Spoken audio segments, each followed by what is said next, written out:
Brought to you by Dubois Productions. Hello and welcome back to NO and JB Sports Pedigree. We're back to provide insight on a wide variety of sports topics, from NBA hoops to Major League Baseball, NFL to Champions League soccer, and anywhere in between. Our goal is not only to give you some perspective and some real honest opinion, but we are going to have some fun while we do it, and we certainly hope that you have fun right along with us. So let's not waste any more time. Let's dig right in. I am JB. And I am the one and only NO. JB. NO. We are back on our kick of doing top 5 players all time. And obviously we're still in the realm of Major League Baseball. This time we moving on to the second baseman. And I'm going to be honest with you, JB. This wasn't the easiest. As a matter of fact, this was probably the toughest round yet for me. How about you? Yeah, I'm right there with you. I think I alluded to this actually as we were chatting a bit before the show. This one was very tough because I feel like in a lot of ways, second base, it's not, you don't have the prolific home run hitters. You don't have the super power hitters. A lot of the guys, a lot of the best players are pretty comparable with some of their stats. And, so you got to take into account that and the defensive side. And, you have some speed guys and just so many different, it's not like first base where you're just like all the, these guys are sluggers and we just look at the power numbers. So it was really tough for me, even coming down to like my top 2, I'm still kind of wavering. So yeah, very, very challenging. No doubt, JB. Well, let's jump into it, dive in really quickly, and you can lead us off with your number 5 player. All right, I will start it today. Making my list at number 5 is, well, he's still a current player. Robinson Cano is actually number 5 on my list. 6 foot, 212 pounder. He came into the league in 2005. Career batting average of 301, 335 homers, 1,306 ribbies, which is actually very high, both of those for second base. Yeah. He had 11 seasons batting over 300, 8 seasons with over 20 home runs, and 4 with over 100 RBIs. And he's had 14 straight seasons when he started his career of 30 or more doubles. He's won 2 Gold Gloves, 8 All-Star games, 5 Silver Sluggers, and he has a career 840 OPS. Consistently solid. He's had some issues with off the field stuff. Not necessarily probably somebody you think about as an all-time great, but when you look at the stats, man, stats don't lie. And dude, he was just could rake the ball.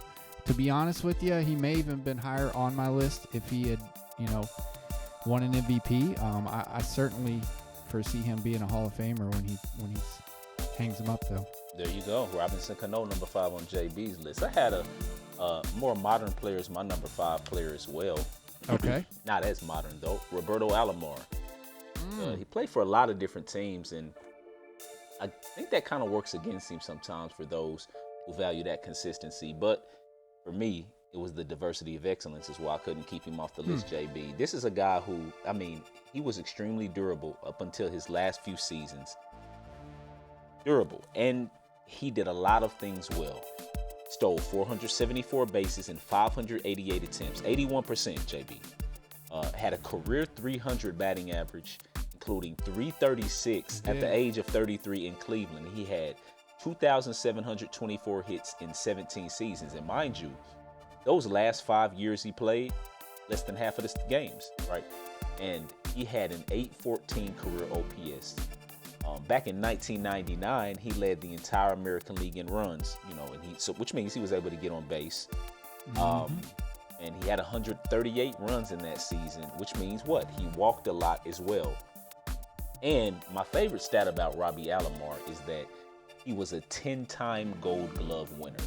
So he got it done on the defensive end of the field as well. So that's why Robbie Alomar is my number 5 second baseman of all time. That's a great pick. He was actually similar to when we did first baseman, and you had Eddie Murray as your 5th. and I had him 6. Roberto Alomar was actually number 6 on my, like, he was literally, I was going back and forth, and he just missed my list, so There you go. I can't argue with you. Okay, number 4 for me is Ryan Sandberg. Okay. Cubs great, 6'1", $175, a little bit taller and leaner. He played from 82 to 97, really. Career 285 hitter, 282 home runs, 1,061 ribbies, and 344 stolen bases for his career. Surprising stat for him, and that's one that I kind of value a little bit more for this position too. He led the league in runs 3 times, home runs once, batted over 300 5 times in his career, and had 5 straight 30 stolen base seasons in a row. Wow. As well as 5 seasons of over 20 home runs, including his 1990 season, which he batted .306 with 40 homers and 100 RBIs. And that wasn't even the year that he won the MVP, so pretty solid season there. He actually hit over 100 ribbies twice, over 30 doubles 6 times. And Ryan Sandberg himself won 9 straight Gold Gloves during his career. Wow. 7-time Silver Slugger winner, 10-time All-Star, and MVP in, I believe, 1984, 795 OPS, a bit lower, but given that MVP, you know, it always adds value for me, and that's why I've got him at number 4. Yeah, Ryan Sandberg was one of those guys, kind of like Robbie Alomar on your list. He just barely missed my list just because there was so many similar players. But right, it's tough. It really is. You know, I went kind of old school with my number 4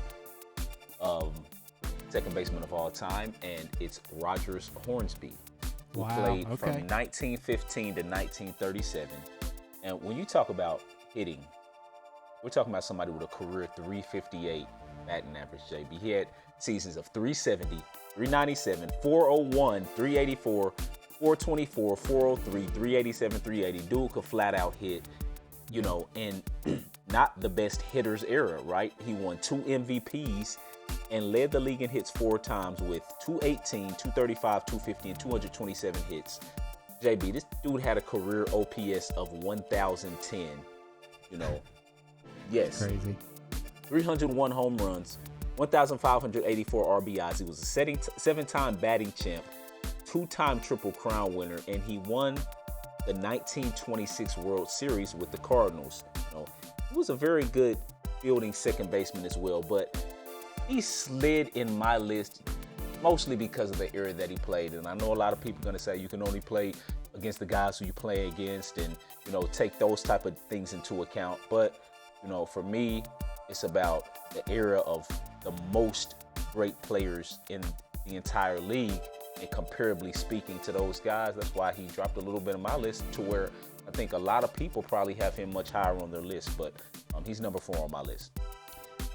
They do, and you don't have to make that point to me because I totally agree with you. In fact, you've kind of helped me see the light with regard to that and some of the other sports. I appreciate it. I've always kind of felt that way with baseball, though, and, you know, you guys that don't know my philosophy or haven't listened, you know, I really heavily discount folks that played before integration because, you know, those stats, they're great, and they're deserving of respect, but for me, it's kind of a different game almost. So nicely that's said, just the way JB. I see it. Nicely said. You want to go ahead with your number 3? You want me? Yeah, I'll go ahead and do 2 in a row. You know, my number 3 second baseman of all time is a guy who's a part of the 3,000 hit club. Played 19 seasons for the Minnesota Twins and California Angels at the time. I think I know where you're going. I'm talking about Rod Carew. Yep, you know, he's my number 3 as well. Nice. There you go, JB. You know, so we can go back and forth talking about the stats. In the 1970s, JB, this dude had some outrageous batting averages, like 366, 350, 364, 359, 388. Talking about in the 1970s, not the 1910s or 1920s, the 1970s. And he had 15 straight years above 300. JB. That's crazy. The 1977 MVP winner, and he was an 18-time All-Star. We're talking about a guy who had 6 batting titles, and the longevity of excellence is. Listen, if you listen to our show on a regular basis, you know this is one of my biggest deals that I pay attention to when I'm, judging how good players are in terms of top players of all time. This dude played in the tough era of the 70s and 80s and just hit. He wasn't known as the greatest defender either, but his hitting statistics and just the longevity of which he, was able to accomplish those is why he was number 3 on my list, JB. Yeah, man. And, he's actually I didn't think he was 6 foot, 170 is not like he's a big guy, but I thought he was even smaller than that. But, yeah, man, before Tony Gwynn, there was Rod Carew. That's right. So career 328 hitter. For his career, also had over 1,000 ribbies and 353 steals. You mentioned some of this, but he also led the league in runs once, led the league in hits 3 times, triples twice, on-base percentage 4 times, and he had a season where he had an OPS over 1,000. He had 7 seasons with 20-plus stolen bases. And that MVP season, 388, as you mentioned, 14 home runs, which was the most he ever had in a season, 100 ribbies, 123 runs scored, and 16 triples. He made, I believe you said this, 18 All-Star games in 19 seasons. Come on. 18 and 19, JB. Yeah, man. Career OPS of 822. So, and I believe back in the day, for baseball anyway, the fans got a vote. But I think that, players and coaches go into that as well. So there's a lot of respect from fellow players, obviously, for Rod Carew. And, we both had him number 3. Well, very nice. That's excellent, JB. Why don't you go ahead with your number 2? So I'm gonna take a page from your book, I think, and I'm gonna kind of do a 1A and a 1B. Yeah, I can on do this that. one. I'll do that as well. Really? Yeah. Okay. I have a feeling we're leaning the same direction. So the 2 guys at the top of my list, Jackie Robinson and Joe Morgan. Yep. And you can argue either of them for multiple reasons. I'll start with Joe Morgan. Okay. To be honest, the way I laid it out is I have Jackie as number 1 overall all time, but I'm also taking into account that he missed easily 5 years of his prime. Sure did. So is that, that's where I'm kind of on the fence there. So Joe Morgan was the little guy, 5'7", 160 pounds. He played from 63 to 84, 271 career hitter. So he was more of a slugger for a little guy, right? He was, yeah. Over 1,100 RBIs for his career. 689 steals is very impressive, though. Yeah. Very impressive. He led the league in runs once, triples once, walks 4 times, on-base percentage 4 times, slugging once, and OPS twice. He was over 1,000 one time there. Only hit over 300 twice in his career, both of his MVP seasons. That's right. 2 MVPs as a second baseman. I know. Crazy. Those seasons his slash was 327, 17 homers, 94 ribbies, and 67 steals, and then followed that up with 320, 27, 111, and 60 steals. 5 straight Gold Gloves. He had 9 seasons of over 40 steals. So again, I'm kind of arguing against myself here when I have Joe Morgan as number 2 on my list. But the reason I have Jackie number 1, he played from 47 to 56 and hit 313 for his career. He does have an MVP that season, which he was like in his prime, batted 342, 124 runs driven in, 37 steals. His OPS for his career, 887. Yes. Just unbelievably talented athletically. This was before Gold Gloves, obviously. I'm sure he would have probably won one every year he played. We know he was a multi-sport athlete, so just super talented across the board at everything he did. But he led the league in steals twice, led the league in hitting, on-base percentage twice, 6 times over 300 batting, 7 All-Star games. And again, like I said, I'm taking into account that Jackie missed a big part of his career prime, and it wasn't any fault of his own. It wasn't any fault of his own. What do you JB. got to say about it? And JB, you pretty much covered everything, so I'm just going to add a little tidbit. I'm going to just make a little switcherooski there. Not by much. It's really 1A, 1B, but I'll put Joe Morgan at number 1 and Jackie at very, very close behind number 2. Only because of the 1947 to 1956 versus Joe Morgan playing for the number of years that he played for, and just the fact that Joe won those 2 MVPs versus Jackie's number 1. Stats not too far off from each other. And the thing that almost just immediately made me put Jackie at number 1 was just the fact that he broke the color barrier, and he didn't let that responsibility bog him down, right? Like, he used that responsibility for an entire race, ethnicity, black people in America, to propel his excellence. And he paved the way for all minorities to be able to play this previously white American sport.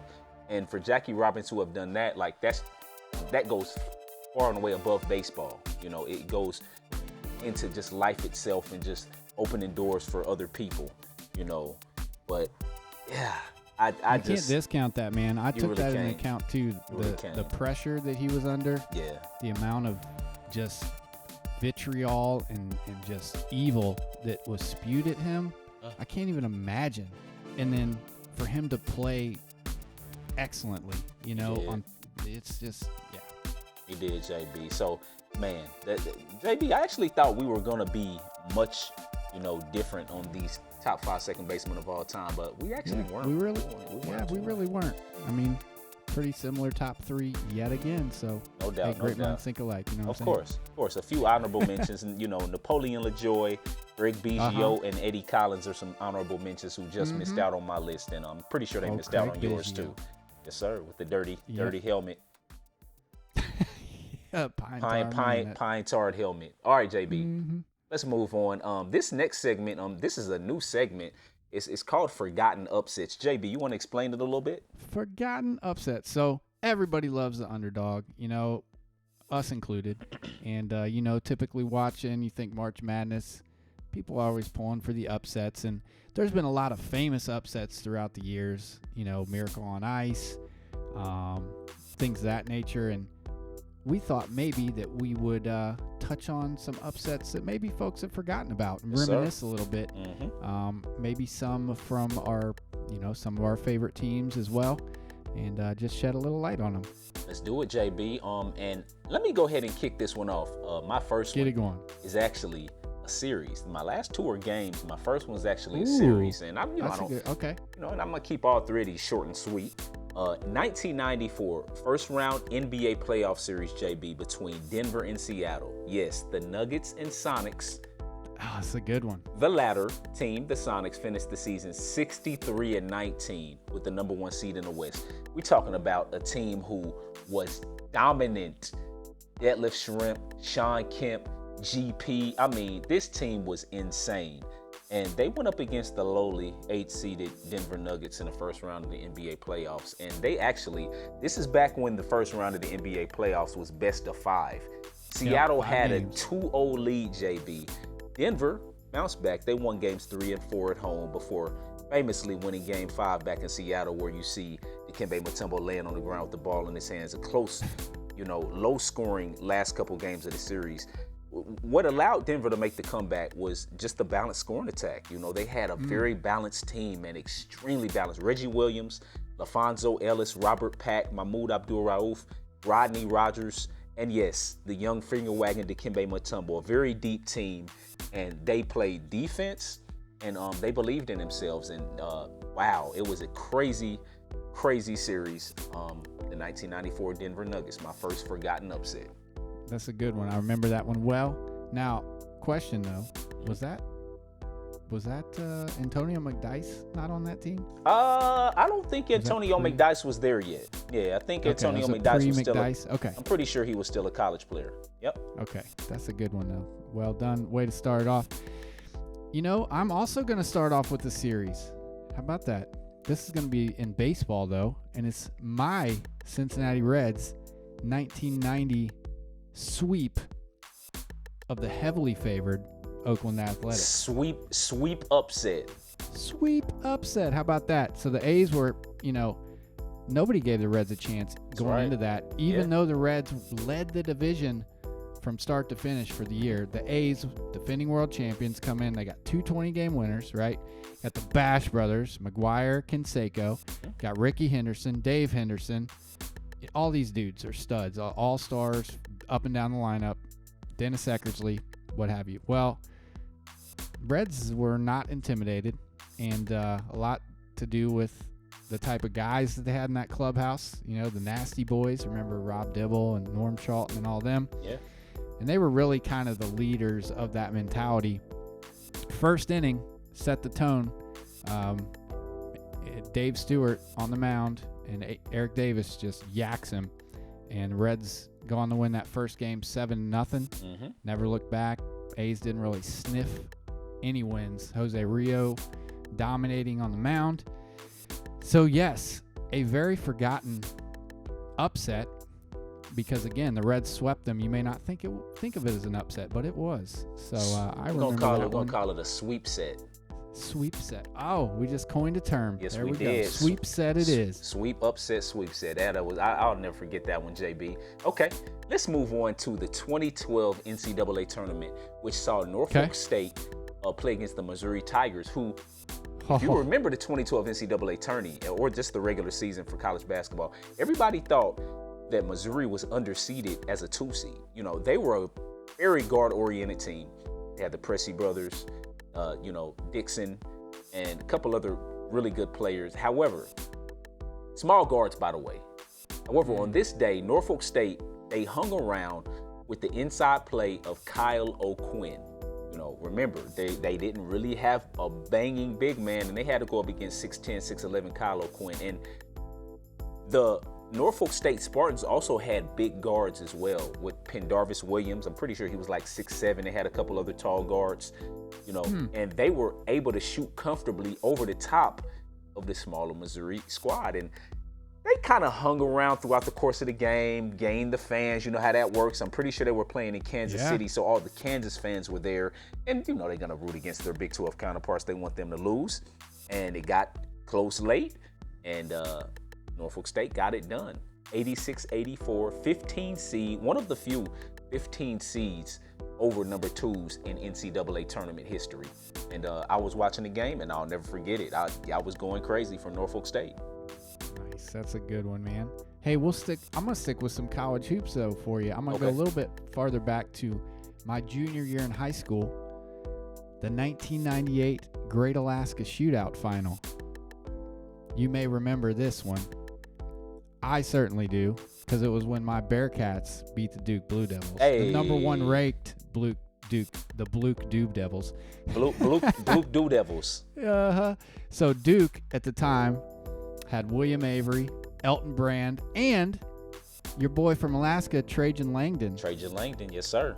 The Bearcats were kind of up and coming. I think they were ranked like mid-teens, but they were heavy underdogs in this one. But you had dudes like Mel Levitt, Kenyon Martin, Pete Michael. So actually, Bearcats just started dominating in the first half. But as tends to happen when you're playing a powerhouse team, Duke kind of whittled it away at that lead and ended up being in the lead with just a few seconds left. And I'll never forget this play. It was kind of like Duke got Leitnered. So you had Ryan Fletcher, who was a high school quarterback, basically throw the bomb down court. Martin catches it and does like a drop-off dish pass to Levitt, who dunks it basically at the butt. Dude, it was like one of the most iconic plays for me watching the Bearcats growing up, and I was just a huge fan. I'll never forget that upset. I was at a buddy's house watching it. It's like I remember it like it was yesterday. So for me, that's one that a lot of folks probably have forgotten about. But for me, it's an all-time great. I have not forgot about that one either. I love college basketball, and I remember that game as well, JB. Excellent. Back in 1998, JB, the Minnesota Vikings were so dominant that no one expected them to lose the NFC Championship game to Atlanta.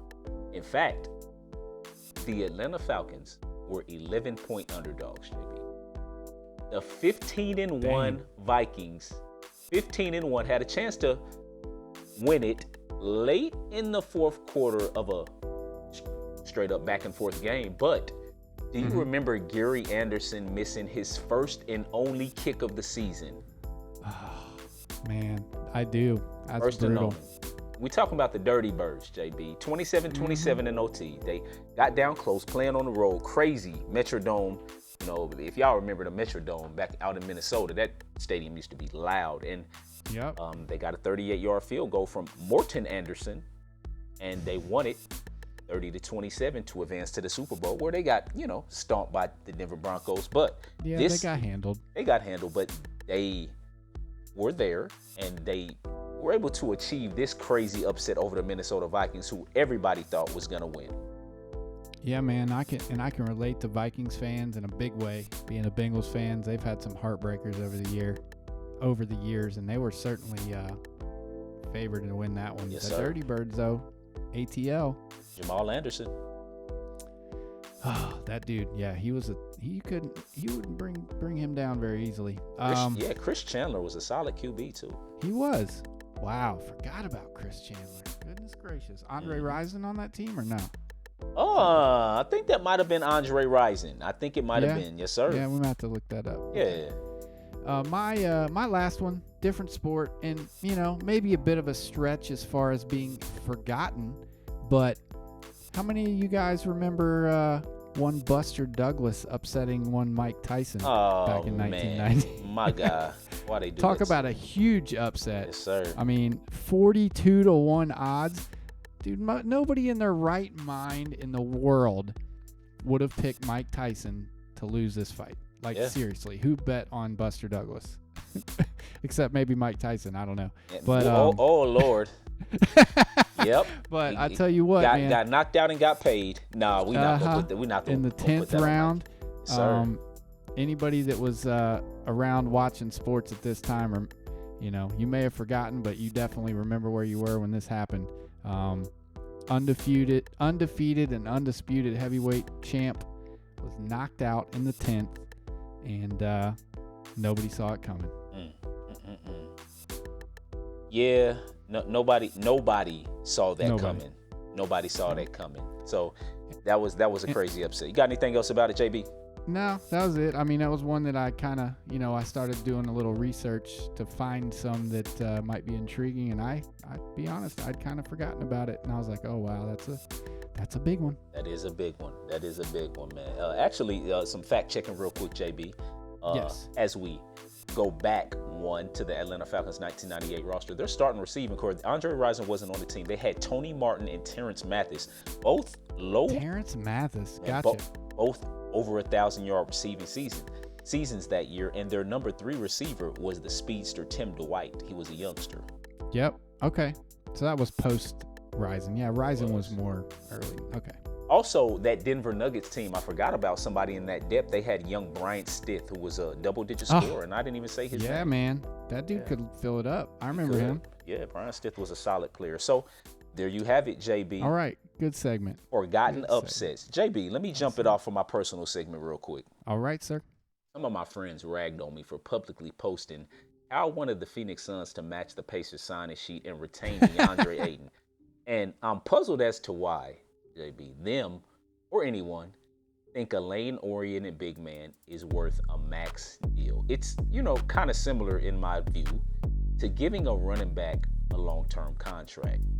This is the era of small ball. Bigs can either be all about rim protection, being versatile on defense, defending guards on a pick and roll and energy, or they're skilled and don't clog the lane.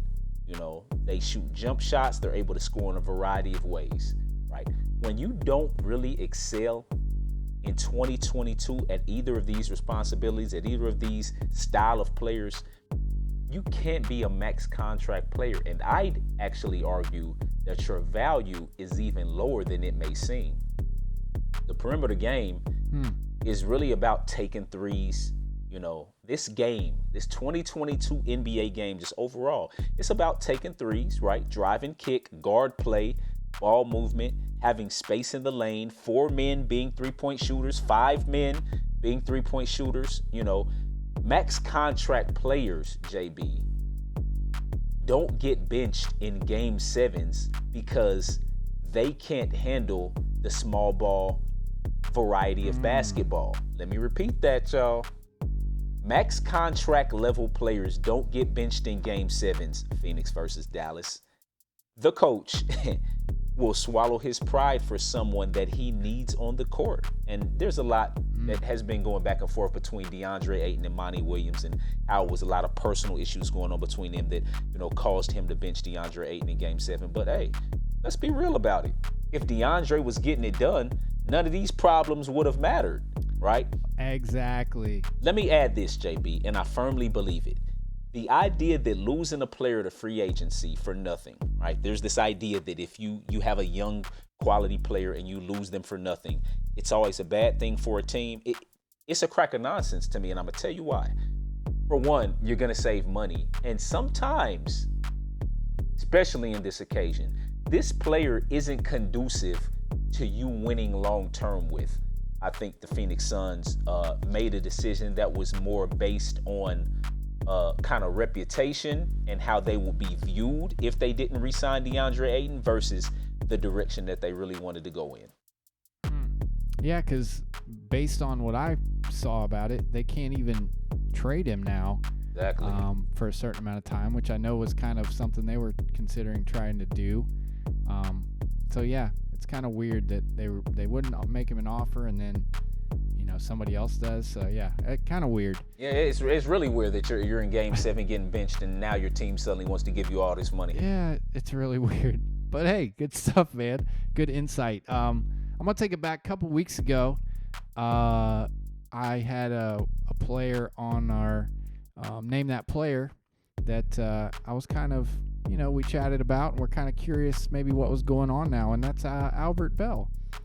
Okay. So I'm going to do a little Where Are They Now for Albert Bell. And just to remind you guys, for those of you that don't remember him, this guy was a monster in the 90s, early 2000s. Although he never got to the Hall of Fame, a lot of that was due to his off-the-field antics, the way that he kind of dealt with the media, treating reporters.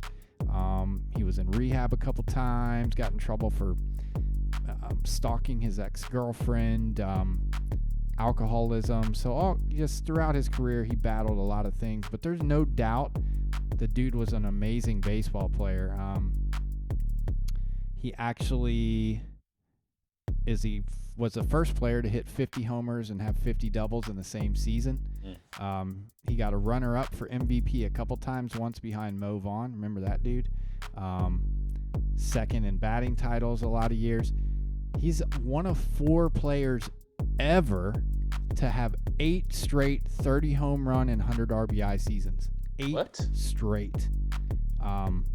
And certainly, up there with players, power hitters of his generation like Griffey, Sosa, McGuire. Doesn't necessarily get the recognition as those guys, right?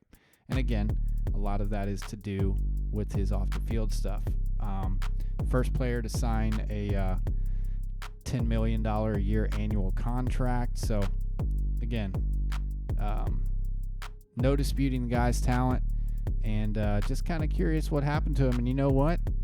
I don't think anybody really knows, to be honest with you. Not to want to blow smoke, but currently, the last that we've really heard about him was he was recently arrested in 2018 for indecent exposure during a spring training game. So I guess he maybe couldn't hold it. Charges against him were later dropped. And, really all that I was able to dig up on him is that he's still a part of Cleveland's talk radio shows here and there where he talks baseball. He's retired, kind of keeps to himself. So I don't necessarily blame him, but for those of you that were wondering, along with myself, what's Albert Bell up to? Yeah, I'm not really sure. So sorry to disappoint you. Well, There's always another story for another day. But for Right? now, we thank you for that, JB. Yeah. Well, I want to give him, give him his flowers for Yeah, the type of player he was. He's a bit forgotten. yeah, we definitely appreciate you giving him his due diligence, So I and want to give him his love. Yep. no doubt, no doubt. All right, JB. JB, Yes, sir. what makes a good role player? It's a good question. That is a good question.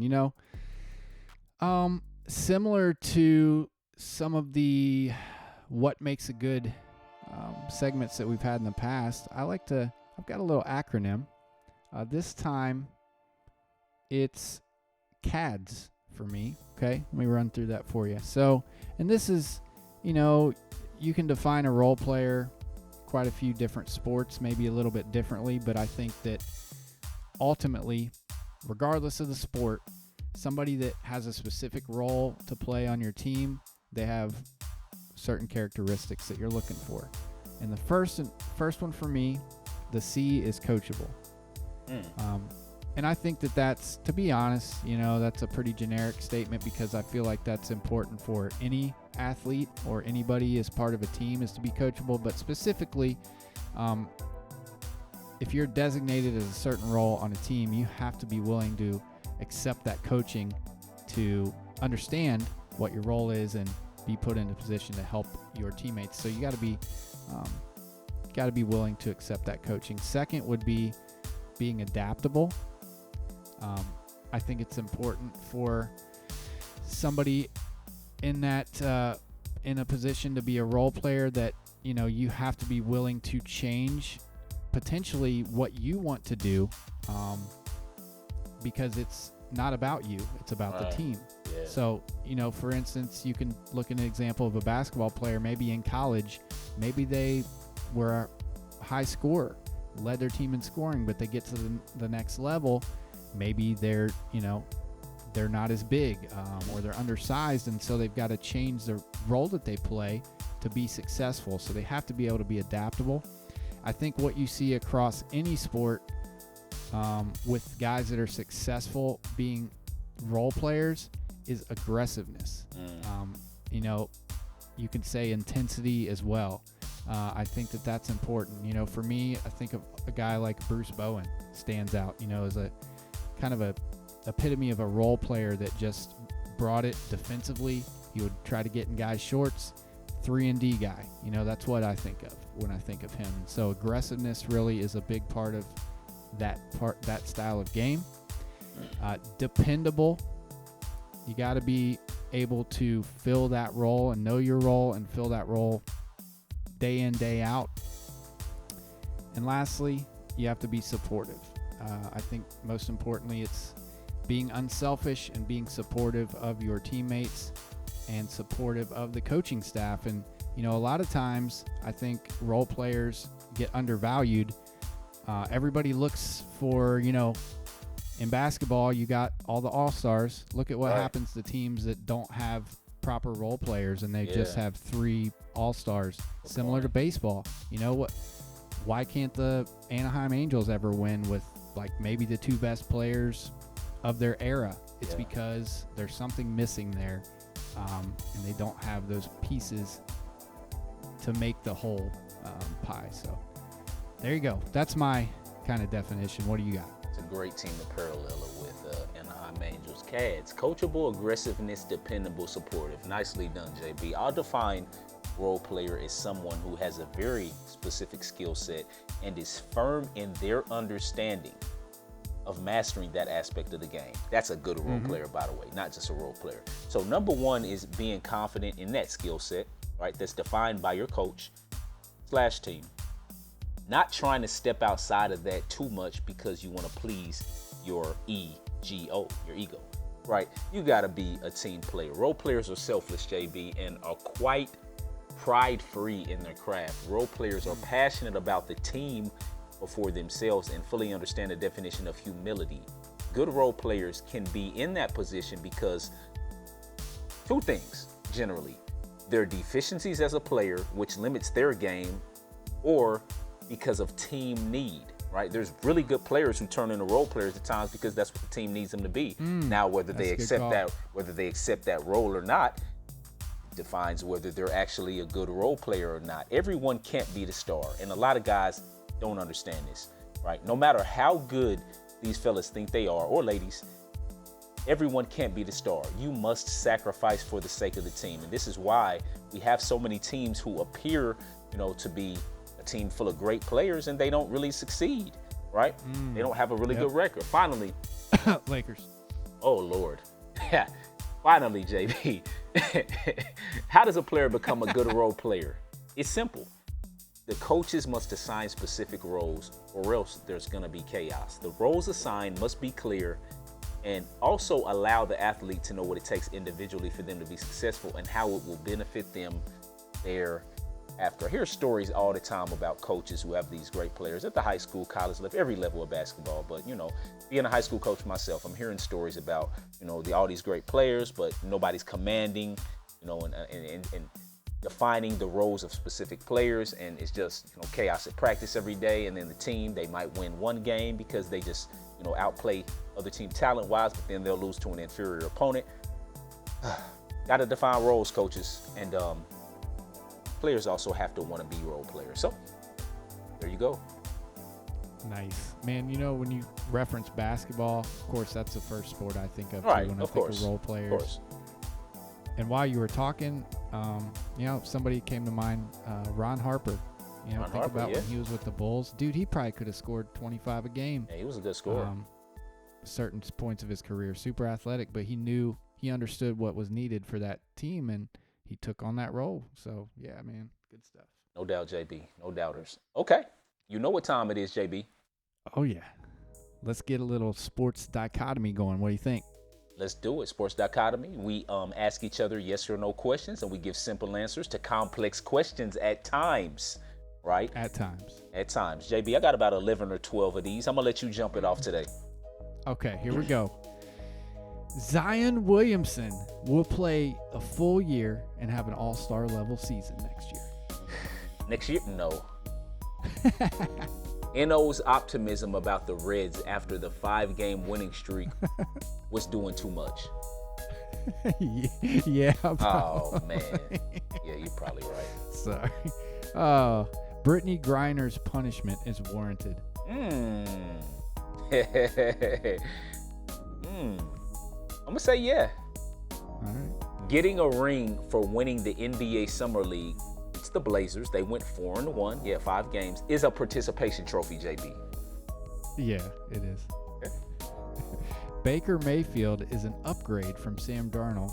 Good trade, and will start for the Panthers. I'm going to say no. I don't really like either of them, though. So, it's yeah. But anyways, okay. All right. JB will soon be rooting for the Falcons, Braves, and Hawks. No. Sorry. Maybe one of them. We'll see. Okay. But nah. All right. So the NBA playoff format with the play-in games, a team can actually be, there's no limit how far behind they can be, as far as 8th to 9th place. So you could essentially be in the 8th seed, the 9th seed be 10 games back. You play a game, 1 game, and the 8th seed loses. That's a fair setup the way it is. No, it's not a fair setup, but we'll talk about it at the end because that's not exactly how it goes. All right, we'll just talk about it a little bit later. Okay. Fair. Shaq says that there are only 4 NBA superstars right now. He is accurate.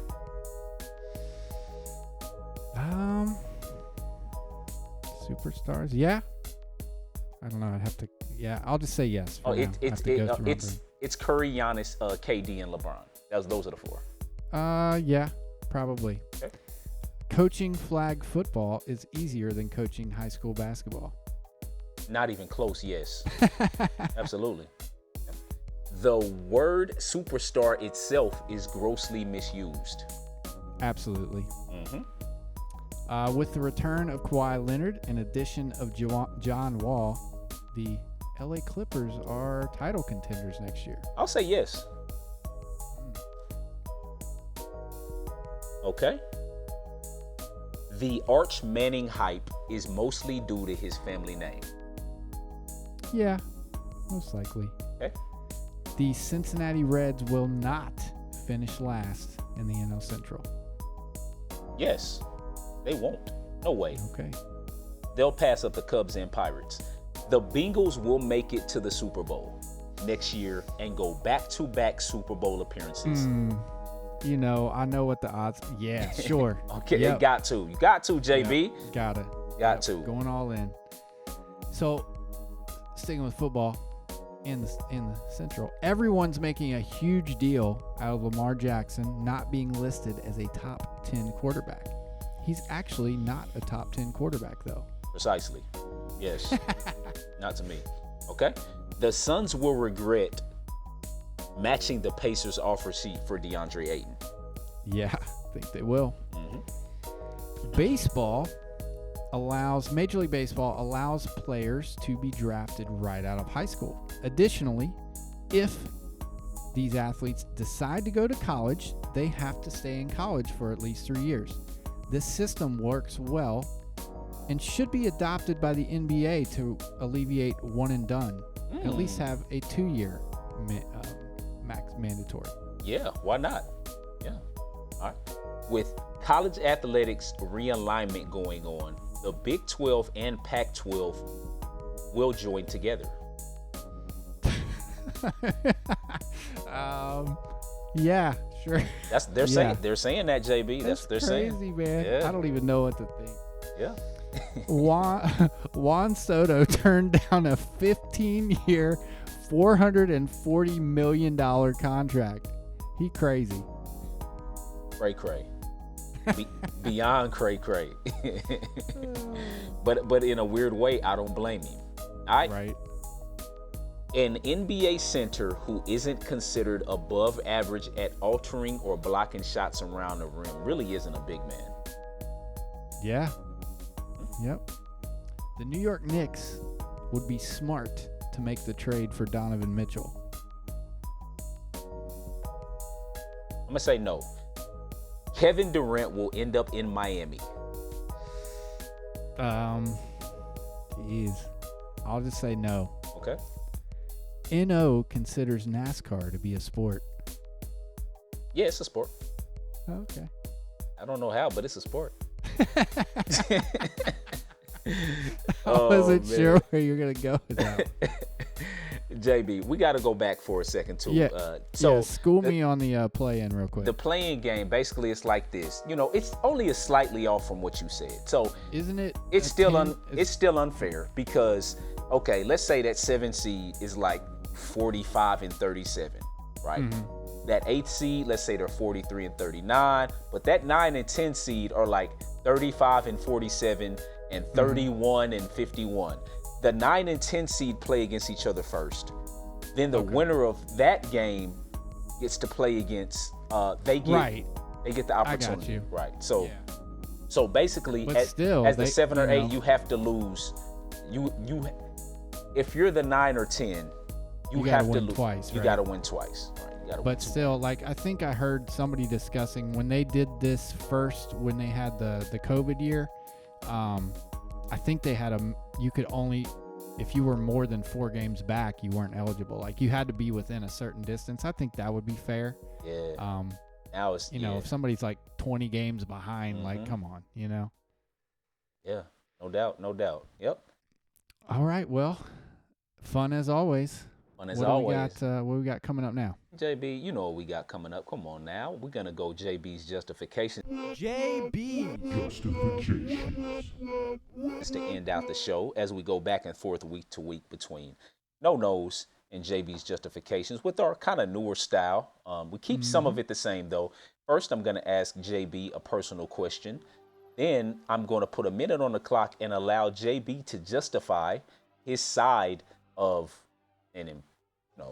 anything that we want to ask about. Very, very important sports categorical questions. And then finally, I'm going to do Name the Athlete, where I, give stats, about an athlete, and JB has to guess who the athlete is. JB, are you ready?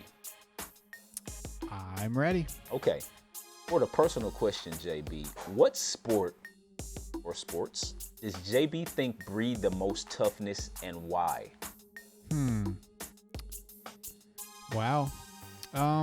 You know, it's a little difficult for me because I only played really baseball and basketball, but from dabbling a little bit recreationally and from just, talking with trusted people that I know have played multiple sports, I would say football, definitely. I think discipline-wise, toughness, because of the rigorous training that goes into it, and just the practices. I think like the games are like a release, right? You beat each other up and you work so hard during the weeks that it just builds you up to be able to be successful during the game. And another one that I think is really for an individual is wrestling. That's one that I've heard about. It was at one point I almost got one of my kids into it. Similar to kind of like a martial art, because it's one-on-one, and if you lose, you got nobody else to blame but yourself. You got to pick yourself back up. You learn how to lose, which I think is a lesson that a lot of young people don't get, unfortunately. And when they get out into the real world, they find it very difficult to deal with because they've never had those lessons growing up. So I think both of those sports are really good ones for that. That's good stuff, JB, and an excellent answer for all you young athletes out there who want to be a little bit tougher or may need to get a little bit tougher. JB, all right, we're going to put a minute on the clock. And actually, something that you brought up during Sports Dichotomy is kind of the basis for the subject matter. The Brittany Griner situation, JB, is here's the 1 minute on the clock scenario for you to justify. The Brittany Griner situation is, and by the way, let me take a step back for a second. And, that when I say that, she is kind of getting what she deserved, it's more so about the accountability aspect of it. So here's the situation to justify. The Brittany Griner situation is more about her accountability after Ashes oil was found in her luggage on February 17th at a Russian airport, and the ensuing detention. It's more about her accountability from that than the situation is about her being held against her will and being wrongfully detained. Also, you can touch on male athletes or white Americans who may be in a similar scenario and how they may deem to be brought back to our country or not brought back to our country sooner or later. So you get to talk about this whole scenario, JB, in a minute on the clock, and it starts now. There's a lot of different angles with it. Definitely. I think, yes, absolutely, there should be accountability. And I don't know a ton about it, to be honest, but I heard that it's something that she used for medicinal purposes. Whether that's real or not, I don't know. Whether she should have been in Russia or not, especially with everything that's going on, probably not smart. But again, their laws are different than ours. You've got to be mindful of those things. I've heard stories about players playing overseas and how you have to review every little detail because you don't want to get yourself in trouble. Yeah, so 30 seconds. Yes, accountability. My point, I think, initially when I brought this up weeks ago was that, number one, if she was a male, number two, if she was white, there'd have been a whole lot more outrage from the beginning. I think that we as a country, her league, there would have been a lot more outcry and a lot more demand for answers to make something happen for her. It's taken months now. Is it 6 months now? And we're finally starting to see some movement or traction where she's even getting to speak and see people. All right, so it's time. Yeah. Okay. Yeah. Definitely. I mean, there's a lot of different ways to go into it. It's just been frustrating for me as it's moved forward, and we just keep hearing, how our country should be doing this and our country should be doing that, and rarely do you see the idea that she should have been taking accountability, which is why, I brought it back up and wanted to talk about it again because, you like to see accountability in situations like this so that, we understand that we're not teaching the wrong thing to our youth. So, that's a good point. All right, JB. Well said. Name the athlete, JB. All right, I'm gonna try. Current NFL cornerback. Okay. Born in Tennessee, 6'2", 194, and he has 1 Super Bowl ring. He played at Florida State and was the 5th pick in the 2016 NFL Draft. Mm-hmm. He left the team that drafted him a few years ago after he had a falling out with the front office, and he moved to Los Angeles, California. Yeah, he did after he got in a fight with AJ Green. I don't know if you remember that game. 3-time first-team All-Pro, 2017, 2020, 2021. JB, it sounds like you know who it is. I do. It's Jalen Ramsey. Jalen Ramsey. How do you feel about? You like Jalen Ramsey? Yeah, I mean, arguably the best corner in the league. You know, he's a baller. Funny you mentioned him. I just saw a post of his today on social media where he gave all credit for his success to his Lord and Savior Jesus Christ. JB, that's why I put him on. Oh, look at that. See? That's one of those things where, of course, I'm encouraged and like to see that type of thing. You know, I don't think guys necessarily have to be outspoken that way. It definitely puts a different spotlight on you as an athlete or somebody that, you know, is in the public eye. You kind of going to get scrutinized a little differently now. But I also applaud it because, you know, it's nice to see. It's nice to hear when people that are in the spotlight take the opportunity to share their faith. Yes, sir. Yes, sir. Excellent, JB. Yes, sir. So shout out to that young man. And shout out to Jalen Ramsey. He's a monster out there. He is. And who knows, man, JB, maybe we'll see another Los Angeles Cincinnati Super Bowl. You know, we might. I mean, I don't think they play each other in the regular season. That would be cool if they did, but like to get another crack at those guys. No doubt, JB. All righty. Another show in the books, man. Yep, another one down. Thank you, as always, for tuning in. Please send us feedback and questions, comments. We love it. We appreciate it. We are truly blessed and graced by you guys. Emails no.jb.sportspedigree@gmail.com. Look for us on Instagram, TikTok, No and JB's Sports Pedigree. Like, follow, subscribe, all that stuff. And we will be posting more on YouTube. We'll probably put some of our episodes up there, and potentially we'll put some videos up soon. How about that? Yes, sir. We'll do that. All right. Everybody have a great week. Have a good one. Let's go. Sports Pedigree on deck. Who's batting? No and JB is what's happening. Coverage of the NBA, present and past. You probably want to listen to facts. We never mask or last. We don't hold back. Articulating them sneaky important stats and trivia. Shows that the subject matter is well rounded like a ball is. I see the referee. I'm wondering what the call is. Communicate the pick. I'm going top side. Illuminate that list. Giving you my top 5. Acknowledging who's great. Now your list may have a couple different names, but really there's no debate. Wait, the passion gotta be smooth. On the lookout for sports dichotomy tools. Getting views sounds nice, but the vision is deep. Cause in knowing JB will never put you to sleep. Originality is the key. We pick locks with open up, no nose. It's been concocted. The segments are personal too. Cause a sports podcast without opinion, surely no value. We gotta be great, requesting no favors. World Cup, you wait for tennis majors, NFL trades, and baseball pastime. Consistent on the mic, we don't get no halftime.